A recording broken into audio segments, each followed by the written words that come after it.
कौन सा वाला क्वेश्चन भरत, ये वाला या पिछला वाला?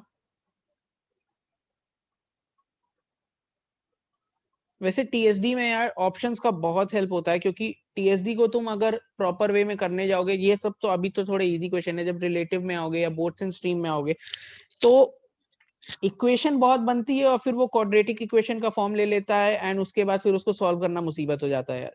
सो बेस्ट वे यही होता है कि तुम ऑप्शंस को सबसे पहले तो चेक कर लो, अगर ऑप्शन से हो सकता है तो ऑप्शन का यूज जरूर करो। TSD and time and work, ये दो चैप्टर्स ऐसे हैं जिसमें ऑप्शंस बहुत हेल्प करने वाले हैं और ऑप्शन का यूज सीखना ही पड़ेगा उसके लिए, ठीक है। बेसिक मेथड आना चाहिए, सही मेथड, बट फिर वही है ना, वहां पे टाइम का भी हमको ध्यान देना होता है, तो सीखते टाइम तो ठीक है बेसिक मेथड से सीखना चाहिए, बट ऑप्शन का यूज जरूर सीखो, और ऑप्शन का यूज आता है तो बहुत अच्छी बात है यार, बिना उसके होगा नहीं टीएसडी। ऑब्वियसली हम यहाँ पे लंबा लंबा थ्योरी लिखने नहीं बैठे हैं यार।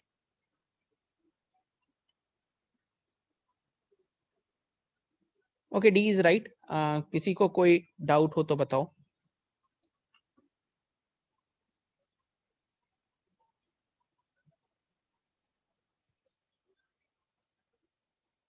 क्लियर है तो क्लियर ही लिख दो।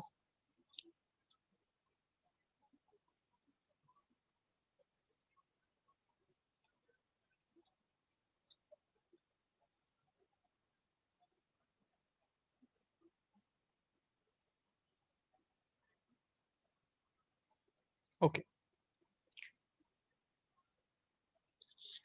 आ जाते हैं भाई रिलेटिव स्पीड पे, ठीक है। डेफिनेशन पे नहीं जाऊंगा, सीधे समझाता हूँ चीज क्या होती है। दो केसेस होते हैं, ठीक है, दो केसेस हैं। पहला कि सेम डायरेक्शन, दूसरा ऑपोजिट डायरेक्शन, ठीक है। ऑपोजिट सेम डायरेक्शन में तुम्हारा रहेगा दोनों सेम डायरेक्शन में जाने, तो सिंपल सी चीज है। ऑपोजिट में जो क्वेश्चन हमें पूछेगा वो पूछेगा इस वाले बेसिस पे, ठीक है, कि दोनों एक दूसरे की तरफ आ रहे हैं, ठीक है। इस पे नहीं पूछेगा कि दोनों एक दूसरे से दूर जा रहे हैं, ठीक है, मैंने तो नहीं देखा है। तो बेसिकली जो पूछेगा ऑपोजिट डायरेक्शन में वो यही रहेगा कि दोनों एक दूसरे की तरफ बढ़ रहे हैं, ठीक है। रिलेटिव स्पीड में होता क्या है, पहले सेम कर समझाता हूँ, ठीक है। सेम में क्या करते हैं हम, सेम डायरेक्शन, ओके। जब देखो दो बॉडीज जो है सेम डायरेक्शन में मूव करती हैं, ठीक है, तो बॉडी वन की स्पीड मान लो कि है तुम्हारी s1, ठीक है, बॉडी वन की स्पीड, और बॉडी टू है अपना की स्पीड है s2, ठीक है। तो इन दोनों की जो रिलेटिव स्पीड होगी वो क्या होगी हमारी, ये होगी s1 माइनस s2, और s2 माइनस s1 जो भी बड़ा हो, ठीक है। ऐसा करते क्यों है, अब इस चीज को समझना, ठीक है। मान लो ये 100 किलोमीटर का एक रोड है, ठीक है, 100 किलोमीटर की एक रोड है, ठीक। कैसे समझाऊं, ओके। ये 10 मीटर का मार्क है, 10 किलोमीटर का ये मार्क है, ठीक है। एक बंदा यहां से स्टार्ट करता है, एक बंदा यहां से स्टार्ट करता है, ठीक। इसकी स्पीड है 10, इसकी स्पीड है 20, ठीक है। इसकी स्पीड है 10 और इसकी स्पीड है 20। ओके, एक सेकेंड, इसकी स्पीड 15 ले लो, नहीं एक ही घंटे में कवर हो जाएगा, ओके। तो इसकी स्पीड है 10 एंड इसकी स्पीड है 15। अब होगा क्या कि मान लो दोनों एक एक घंटे के लिए चलते हैं, अभी दोनों के बीच का डिस्टेंस कितना है, अभी दोनों के बीच का डिस्टेंस है 10 किलोमीटर, ठीक है।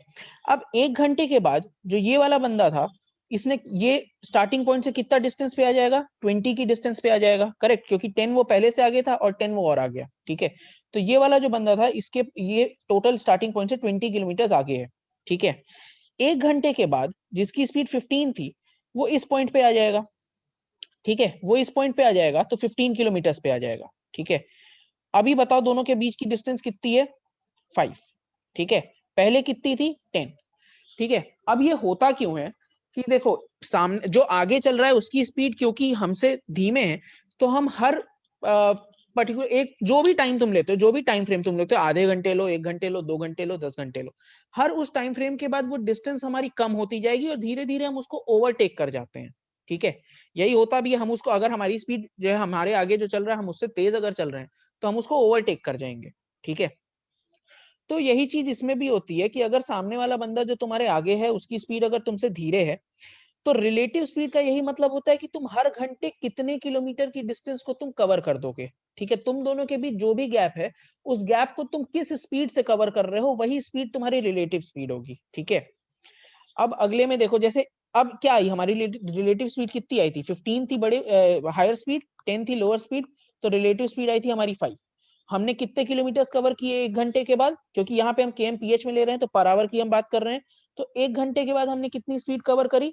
1 घंटे के बाद हमने जो स्पीड कवर करी वो थी 5 किलोमीटर्स। ठीक है, अब तुम देखो इनिशियल डिस्टेंस कितनी थी? 10 किलोमीटर्स। अगर हम हर घंटे 5 किलोमीटर कवर कर रहे हैं तो 10 किलोमीटर कवर करने में हमें कितना टाइम लगेगा?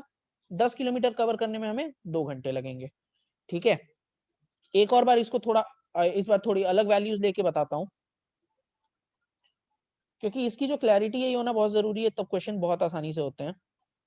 ये 100 किलोमीटर्स है, ठीक है, ये बंदा 40 किलोमीटर्स पे है, ठीक है, इसकी स्पीड है 10 kmph, ठीक है, और ये बंदा 0 पे है और इसकी स्पीड है मान ले भाई 15 kmph है, ठीक है, इसकी स्पीड 15 kmph है।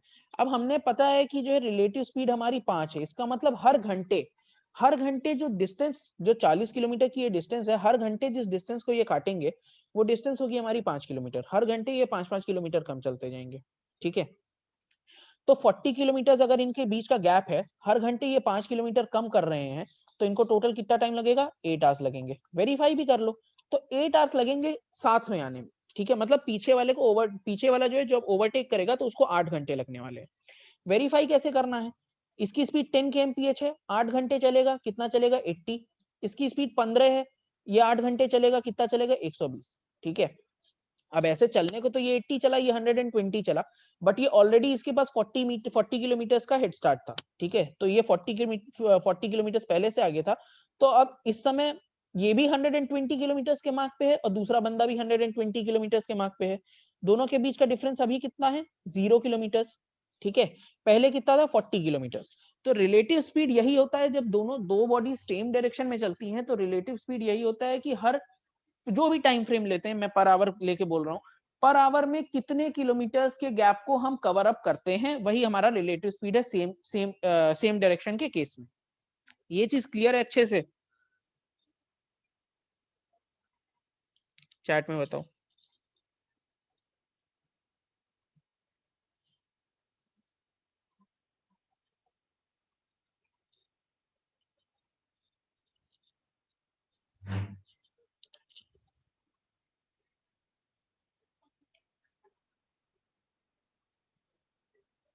ओके, अब आ जाते हैं ऑपोजिट डायरेक्शन पे। ठीक है,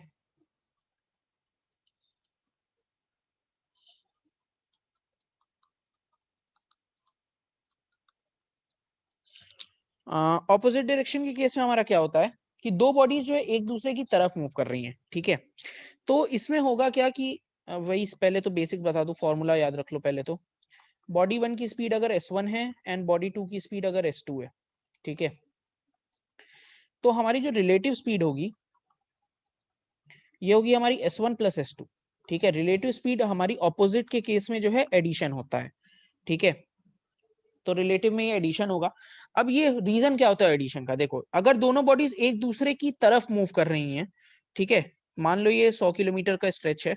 ठीक है, 100 किलोमीटर का स्ट्रेच है, एक बॉडी यहाँ पे है, एक बॉडी यहाँ पे है। ठीक है, तो दोनों के बीच की डिस्टेंस 100 किलोमीटर है। अब क्योंकि दोनों एक दूसरे की तरफ बढ़ रहे हैं, तो दोनों एक साथ जो है स्पीड, जो डिस्टेंस है उसको कट करेंगे। ठीक है, जो भी इनके बीच का डिस्टेंस है वो दोनों साथ में मिलके उसको कट करेंगे।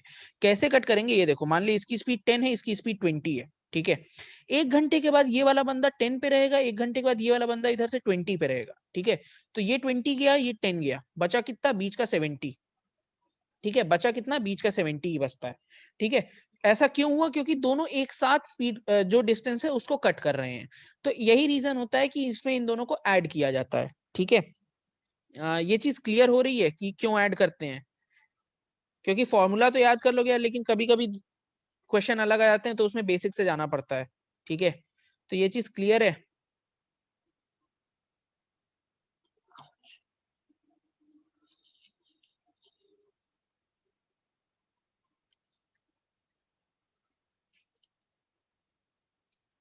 जल्दी जल्दी टाइप कर दो यार।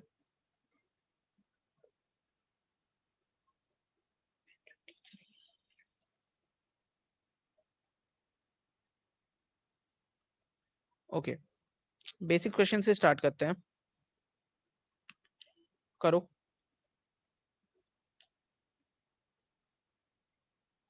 अच्छा, ट्रेन के साथ अगर साइकिल, कार या ये सब चीजें होती हैं तो इनको भी हम स्टेशनरी ऑब्जेक्ट ही मानते हैं, उसका लेंथ हम कुछ ऐड नहीं करते हैं, ठीक है, वो ट्रेन की लेंथ मानी जाती है, ये चीज बता दूं।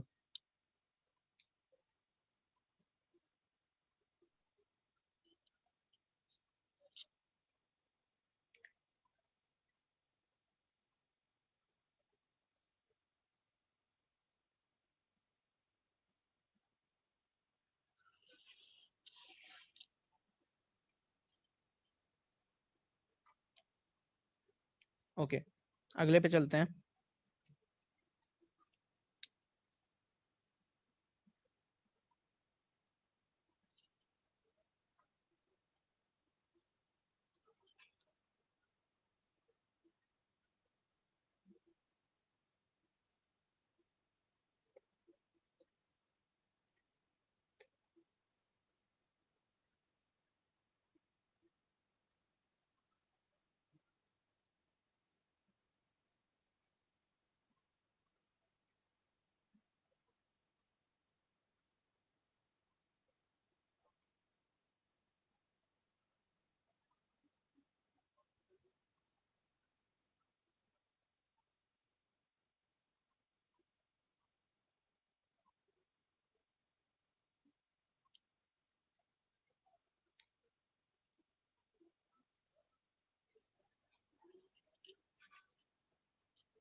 ओके, 70 सही है, अगर किसी को कोई डाउट हो तो बता दो।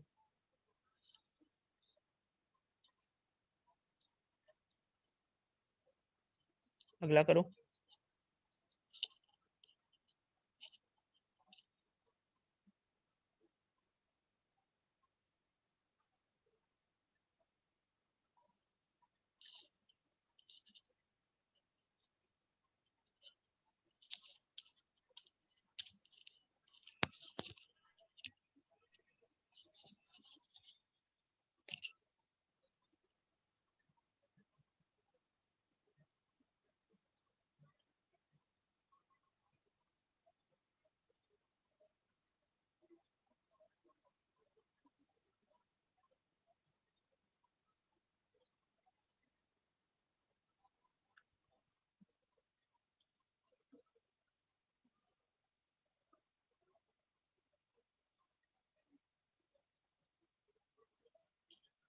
Okay, so 240 is the right answer, ठीक है, किसी को कोई डाउट नहीं है तो अगले पे चलते हैं।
ओके, नहीं समझ में आया, ठीक है।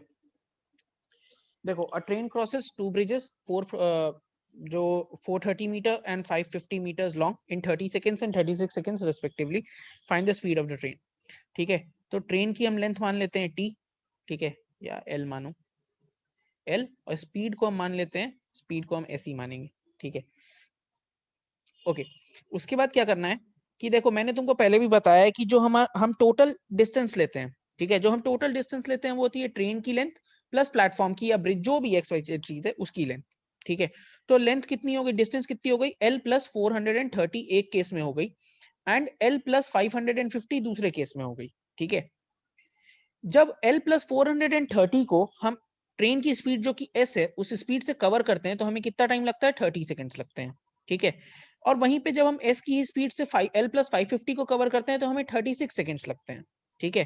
तो यहां से इक्वेशन बना लो l+430 is equal to 30s, ठीक। और यहां से l+550 is equal to 36s, ठीक है। दो लीनियर इक्वेशन, दो इक्वेशंस हैं तुम्हारे पास, इनको सॉल्व कर लो। l+450 is equal to 30s, 120 is equal to 6s, s is equal to हो जाएगा 20। स्पीड हमें पता चल गई 20, ये मीटर पर सेकंड है। रीजन बिहाइंड दैट कि ये मीटर में था और ये सेकंड में था, तो ये मीटर पर सेकंड में है। यहाँ पे हमारी स्पीड kmph में है, तो 20 इंटू क्या करते हैं इसको, 18/5, हाँ 18/5, ये गया 4, 18 4 72, 72 kmph, ठीक है पृथ्वीश।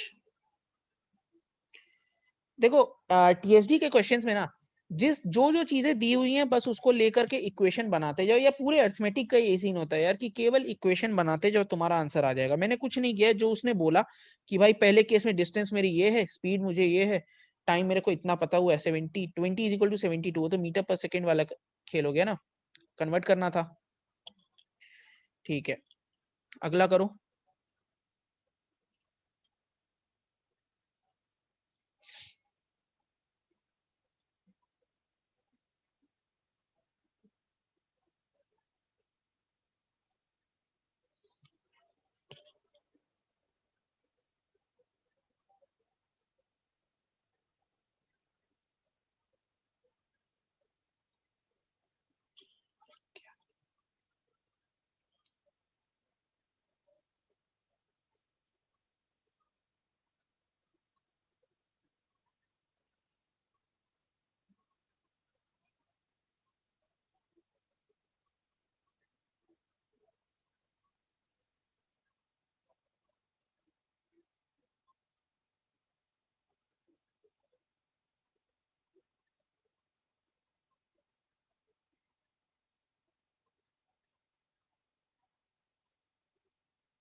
बताता हूँ।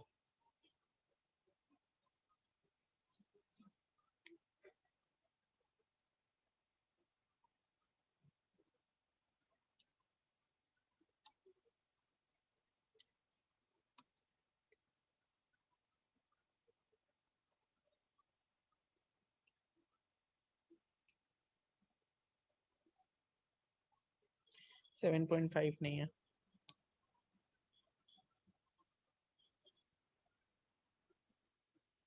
6 भी नहीं है।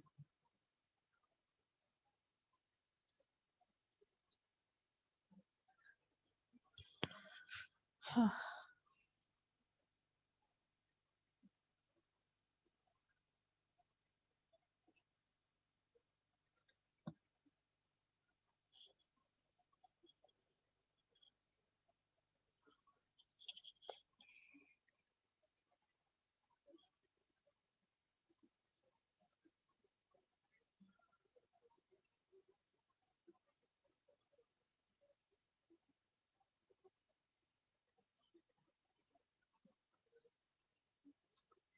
5.5 सही है।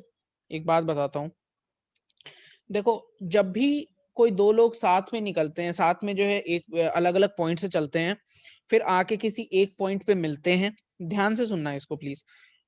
दो अलग अलग पॉइंट से चलते हैं एक दूसरे की तरफ, बीच में मतलब कहीं पे भी उस रोड पे कहीं पे भी मिलते हैं, फिर उनकी स्पीड्स में कुछ चेंजेस आते हैं, और उन चेंजेस आने के बाद फिर वो अपनी अपनी डेस्टिनेशन पे साथ में पहुंचते हैं, ठीक है।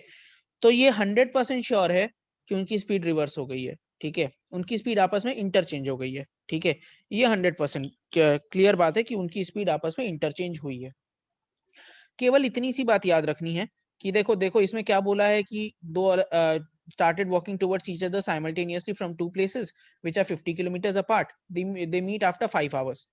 तो after 5 hours if they meet, तो इसका मतलब 50 किलोमीटर्स था, और एक दूसरे की तरफ चल रहे हैं, तो मैंने बताया कि एक दूसरे की तरफ चल रहे हैं तो रिलेटिव स्पीड ऐड हो जाएगी। तो जो रिलेटिव स्पीड इनकी आएगी वो आएगी, ये देखो रिलेटिव स्पीड इनकी आएगी 50 डिवाइडेड बाय 5 मतलब 10, तो 10 kmph is the relative speed, ठीक है। उसके बाद बोलता है after the meeting m reduced his speed by 1 kmph and n increased his speed by 1 kmph, they arrived at g and f respectively at the same time। तो जैसे ये बोलता है कि आपस में एक दूसरे की तरफ चले, बीच में कहीं मिले, उसके स्पीड में उनके कुछ चेंजेस आए, और सारे चेंजेस आने के बाद वो दोनों अपने एंड पॉइंट्स पे बिल्कुल साथ में पहुंचे, तो अगर वो साथ में पहुंचे तो इसका मतलब कि उनकी स्पीड आपस में इंटरचेंज हो गई है, ठीक है। अब हमको ये पता है कि speed of 1 plus speed of 2 की वैल्यू हमारी क्या है, 10 है, ठीक है। ये चीज हमें पता है, और हमें ये भी पता है, ठीक है, हमें ये भी पता है कि सॉरी हाँ, तो हमें ये पता है क्योंकि इनकी स्पीड्स इंटरचेंज हुई हैं, तो थोड़ा सा दिमाग लगाओगे, हिट एंड ट्राई मारोगे, वो क्लियर हो जाएगा। और कैसे हुई है, एक ने 1+1 किया है और एक ने -1 किया है, केवल इसका मतलब दोनों की जो स्पीड्स हैं, उनकी स्पीड्स में कितना डिफरेंस था, 1 किलोमीटर का डिफरेंस था, मतलब 1 का डिफरेंस था, 1 किलोमीटर का नहीं, 1 का डिफरेंस था। अब ये चीज देखो 3-7 में तो भैया पॉसिबल नहीं है, दोनों में 4 का डिफरेंस है, 4 एंड 6 में भी पॉसिबल नहीं है। देखो इन दोनों का जो सम आना चाहिए वो दोनों वो 10 आना चाहिए, क्योंकि हमें पता है उनका इंक्रीज डिक्रीज सेम प्रोपोर्शन में नहीं हो तो भी ऐसा ही होगा। देखो क्योंकि वो दोनों हमेशा साथ में पहुंच रहे हैं, है ना, तो उनकी जो स्पीड्स हैं वो सेम उसमें ही इंक्रीज डिक्रीज करेंगी, ठीक है। वो तभी एक दूसरे से इंटरचेंज अगर कर रहे हैं, जैसे मान लिया किसी एक की स्पीड 3 और 7 है, ठीक है, तो अगर ये दोनों स्पीड इंटरचेंज कर रहे हैं तो ऑब्वियसली इसकी स्पीड 4 घटेगी, इसकी 4 बढ़ेगी, ये पक्की बात रहेगी, ठीक है। ऐसा नहीं होगा कि इसकी स्पीड, क्योंकि इंटरचेंज हो रहा है ना, तो इंटरचेंज होगा तो जितनी एक की बढ़ेगी उतनी ही दूसरे की घटेगी, तो वो हमेशा सेम प्रोपोर्शन में, सेम वो वैल्यू में ही रहेगा, ठीक है। तो देखो अब 4 और 6 में भी पॉसिबल नहीं है, और क्योंकि हमें पता रिलेटिव स्पीड 10 है, और एक का डिफरेंस कैसे आएगा 4.5, ये थोड़ा सा यहाँ पे कॉमन सेंस लगाना, 4.5 एंड 5.5 में 1 का डिफरेंस है, दोनों का एडिशन 10 है, ठीक है। इक्वेशन बना के भी कर सकते हो, बट उससे बेहतर है थोड़ा सा प्रैक्टिस करो, कॉमन सेंस लगाओ, अपने आप दिमाग में स्ट्राइक कर जाएगा 4.5 एंड 5.5 आंसर है, ठीक है। इनिशियल स्पीड ऑफ m पूछा है, m का बोला है कि ही रिड्यूस्ड स्पीड, तो अगर इफ ही रिड्यूस्ड स्पीड तो इसका मतलब he was at 5.5 and he reduced it to 4.5, तो इनिशियल स्पीड वाज 5.5। क्लियर है सभी को?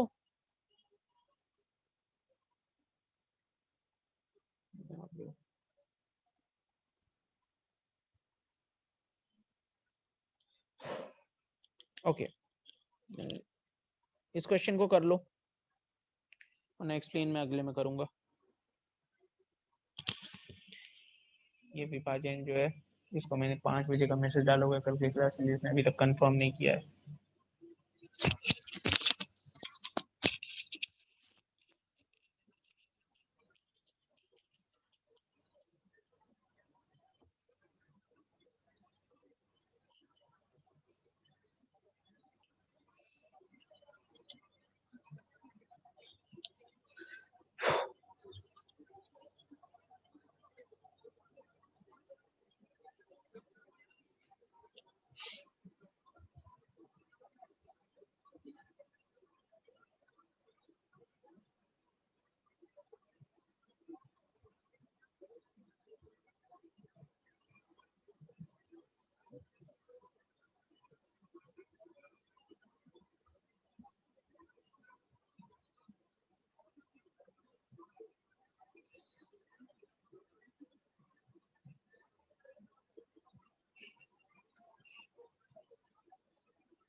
कोई ऐसा जिसको डाउट आ रहा हो, 60 इज द राइट आंसर है, यस।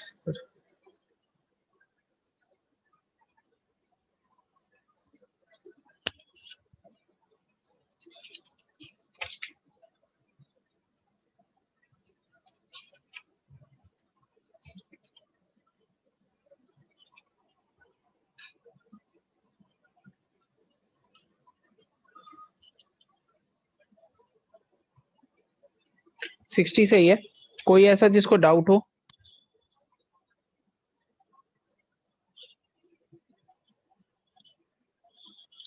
ठीक है, करता हूँ। हाँ, इसका टाइम खत्म हो गया, अगली लिंक शेयर कर रहा हूँ। चलो ठीक है।